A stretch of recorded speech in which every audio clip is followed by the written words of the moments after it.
You, John Fitzgerald Kennedy, do solemnly swear. I, John Fitzgerald Kennedy, do solemnly swear. That you will faithfully execute the office of President of the United States. That I will faithfully execute the office of President of the United States. And will, to the best of your ability. And will, to the best of my ability. Preserve, protect, and defend the Constitution of the United States. Preserve, protect, and defend the Constitution of the United States. So help you God. So help me God.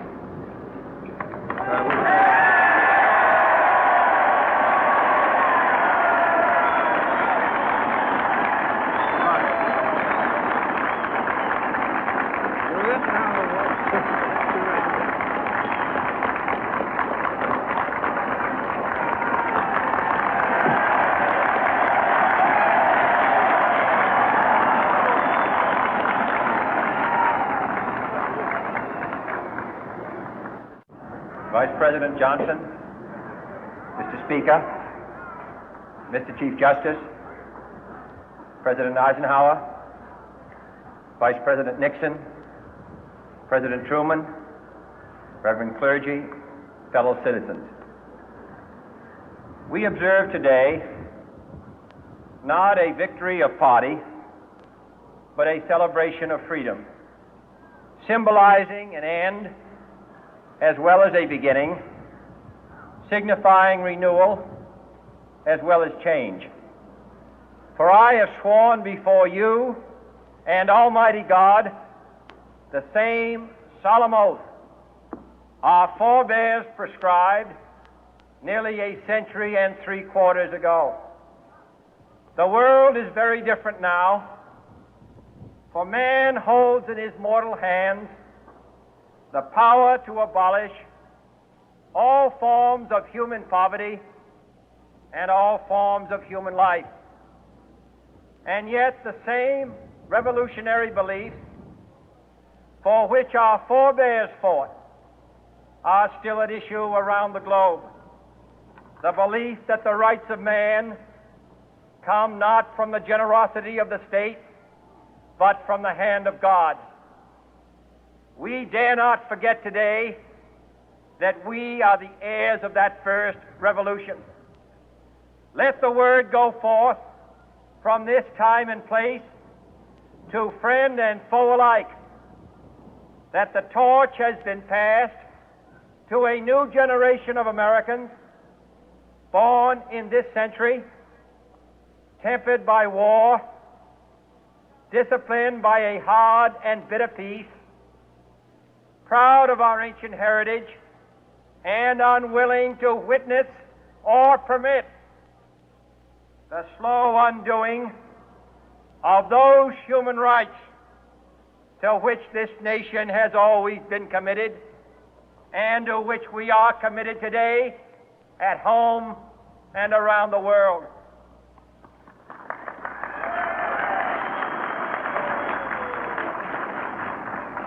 Let every nation know, whether it wishes us well or ill, that we shall pay any price, bear any burden, meet any hardship, support any friend, oppose any foe to assure the survival and the success of liberty.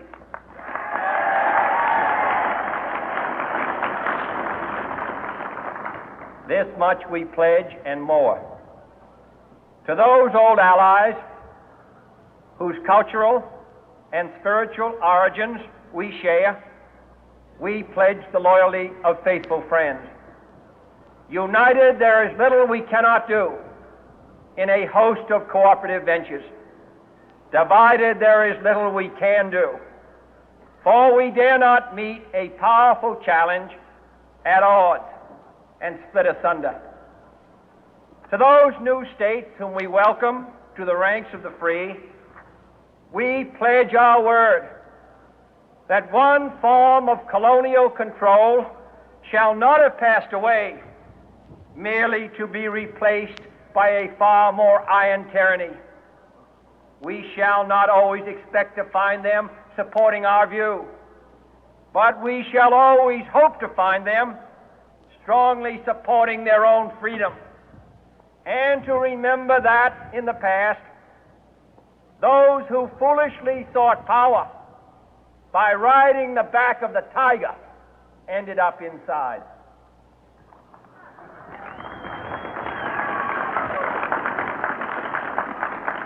To those people in the huts and villages of half the globe struggling to break the bonds of mass misery, we pledge our best efforts to help them help themselves for whatever period is required, not because the communists may be doing it, not because we seek their votes, but because it is right.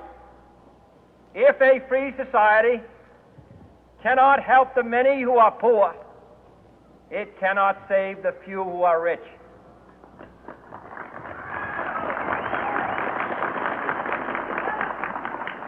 To our sister republics south of our border, we offer a special pledge to convert our good words into good deeds, in a new alliance for progress, to assist free men and free governments in casting off the chains of poverty.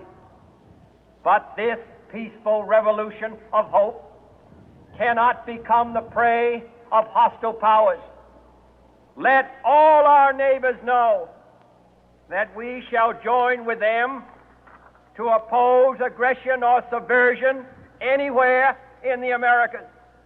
And let every other power know that this hemisphere intends to remain the master of its own house.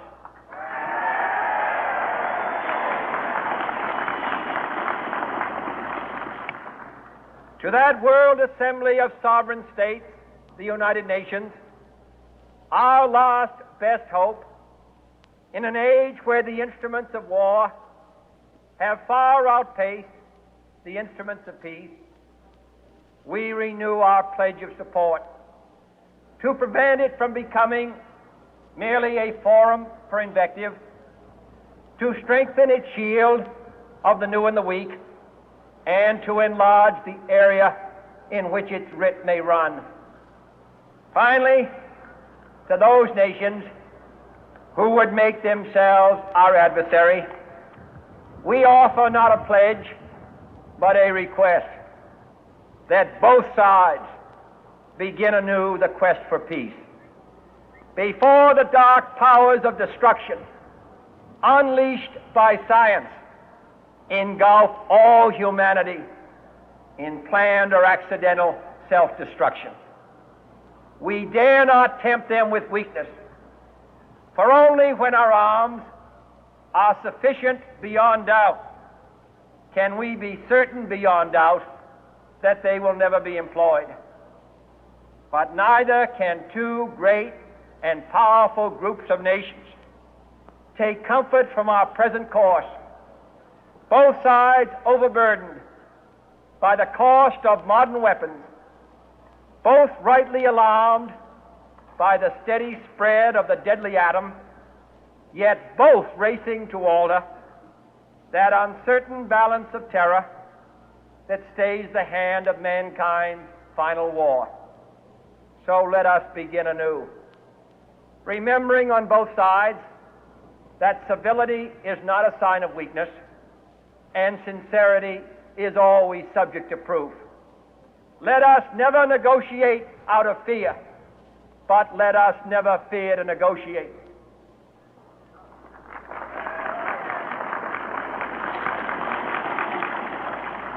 Let both sides explore what problems unite us, instead of belaboring those problems which divide us. Let both sides, for the first time, formulate serious and precise proposals for the inspection and control of arms, and bring the absolute power to destroy other nations under the absolute control of all nations.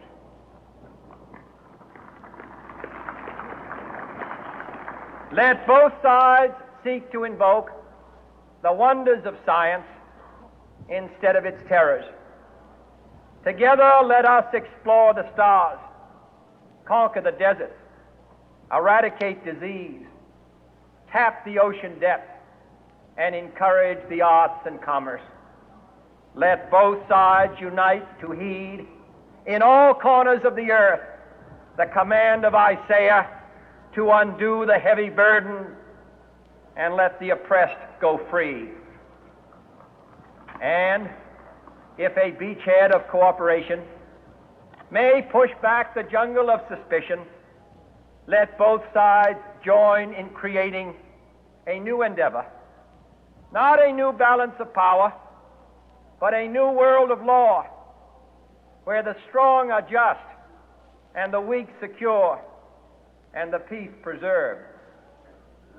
All this will not be finished in the first 100 days, nor will it be finished in the first 1,000 days, nor in the life of this administration, nor even perhaps in our lifetime on this planet. But let us begin.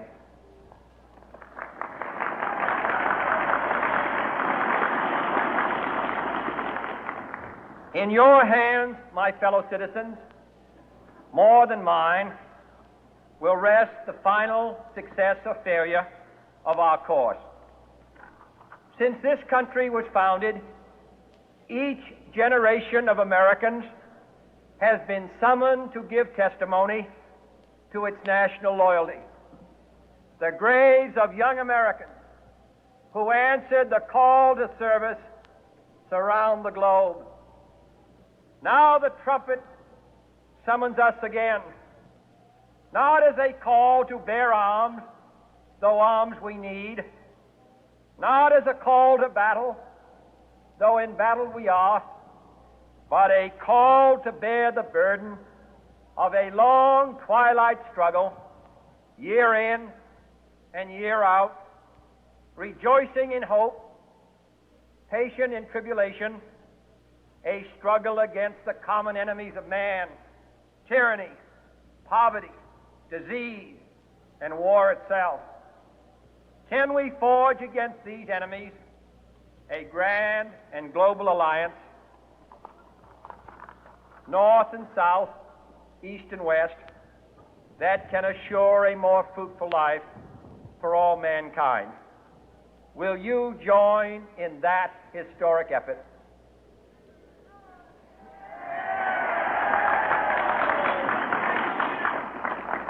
In the long history of the world, only a few generations have been granted the role of defending freedom in its hour of maximum danger. I do not shrink from this responsibility. I welcome it.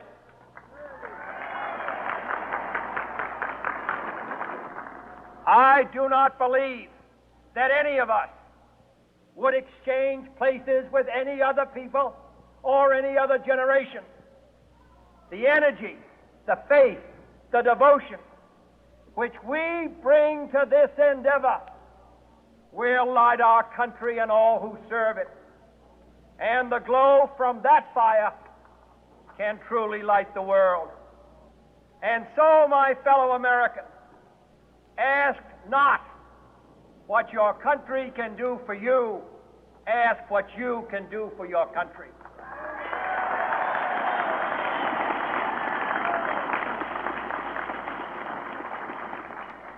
My fellow citizens of the world, ask not what America will do for you, but what together we can do for the freedom of man.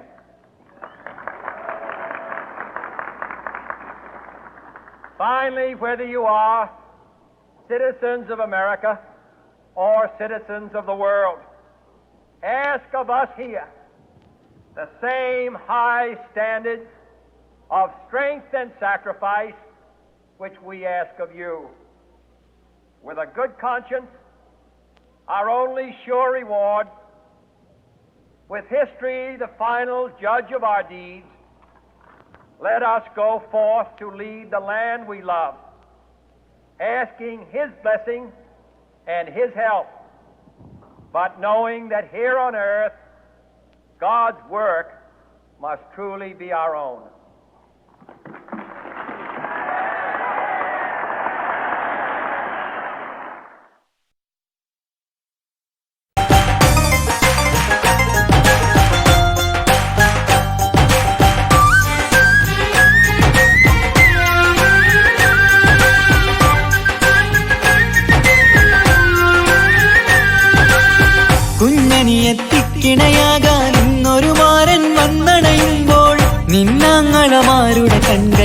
ഈറനണിഞ്ഞിടും. പൊന്നാതിര താരകം നിന്നുടെ തങ്ക നുണക്കുഴിയിൽ തഴുകുമ്പോൾ കൊഞ്ചിക്കളിയാടിയ പെണ്ണിന് നാണം വന്നിടും. തേടി വരും നിൻ മണിമാരൻ, എന്നണയും നിൻ കളിത്തോഴൻ, നിനക്കിണയായി തുണയായി റബ്ബ് വിധിച്ചൊരു മണവാളൻ.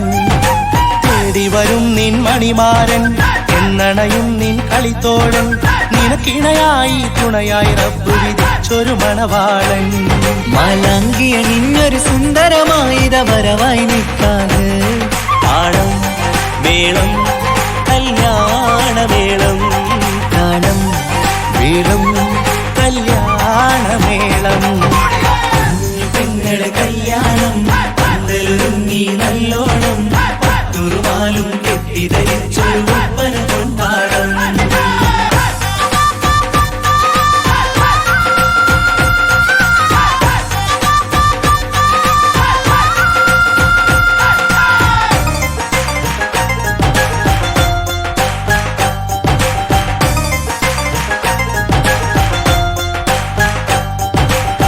നിൻമണിയറവാതിലിനുള്ളിൽ ഉണർന്ന കിനാക്കളെ ഒപ്പിയെടുക്കാൻ നിസ്വാർത്ഥ മനസ്സാൽ അവനിനി ഓടിയടുക്കുമ്പോൾ, നിൻമിഴിയിൽ ചാലിച്ചെഴുതിയ കവിതകളൊക്കെ പെറുക്കിയെടുക്കാൻ സുന്ദരനാം മണവാളൻ അവൻ നിന്നിലടുക്കുമ്പോൾ, പാടിത്തരും അവനൊരു ഗാനം, രാവിലെ പ്രിയ അനുരാഗം, ആദം നൗവ ദമ്പതിമാരുടെ ആദ്യമനുരാഗം. പാടിത്തരും അവനൊരു ഗാനം, രാവിലെ പ്രിയ അനുരാഗം, ആദം ഹൗവ ദമ്പതിമാരുടെ ആദ്യമനുരാഗം. നീ സ്വപ്നം കണ്ടൊരു ജീവിതം ഇന്ന് സഫലമായിടും. താളം മേളം കല്യാണമേളം, താളം മേളം കല്യാണമേളം. പെങ്ങളുടെ കല്യാണം പന്തലൊരുങ്ങി നല്ലോണം, തുറുമാലും കെട്ടിധരിച്ചൊരു ഒപ്പന കൊണ്ടാടം. മേളമാസ സായാഹ്നം ഓടിക്കൂട്ടാൻ സംഗീതം, മംഗളാകെ വട്ടമിരുന്ന് കളി പറയും നേരം.